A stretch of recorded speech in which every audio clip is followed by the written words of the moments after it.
I put myself out there on one of the most horrific things that happened to me, when I was younger, and trying to do the right thing. Accusers of the late sex offender Jeffrey Epstein are living through new waves of online abuse and real-life harassment after speaking out. I stayed home for majority of the time that we were all public in September and November when we went to the Capitol. For some, intimidation began after the U.S. Justice Department exposed their identities in its release of millions of pages of Epstein files. When the files first came out, I didn't think that I'd be able to search my name, and there were, a multitude of things that came up.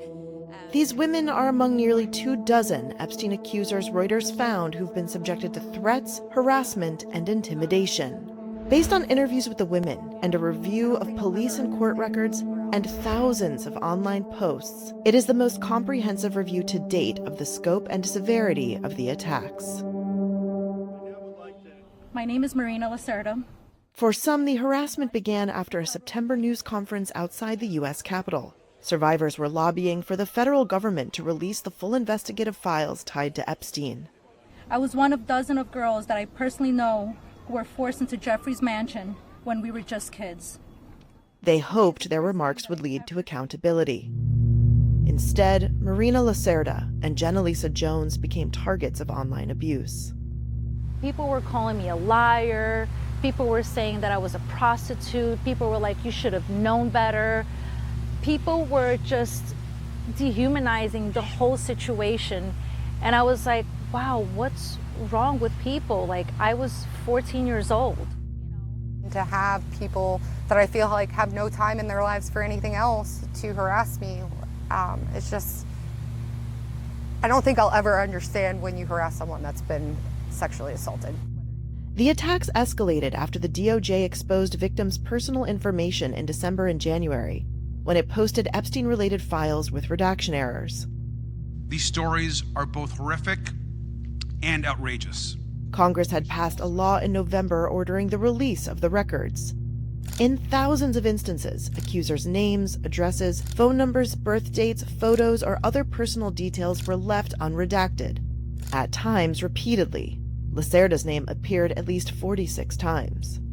In a review of the Epstein files and emails sent to the DOJ by the women's lawyers, Reuters determined that when missed redactions were flagged to the department, personal information remained visible, sometimes for months.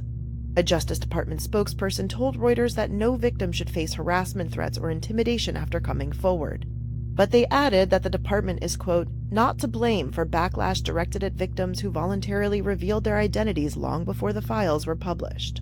It's really sensitive information that was supposed to be between me and the FBI, and now it's just all there. There's that sinking feeling and that pit in your stomach that's like, none of this should be there. Some of the women have endured intimidating incidents at their homes and describe living in a state of constant hypervigilance.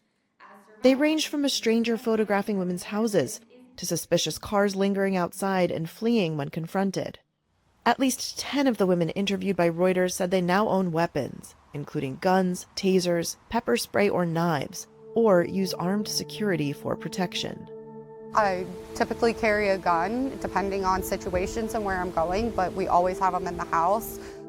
Others recounted repeated harassing phone calls and threats of violence. There was one in particular that really did scare me. It was this man that it was a picture of him holding a rifle, an assault rifle, and it had language in it that I won't repeat because it was brutal, but basically that I don't deserve to be alive and that I need to stand down.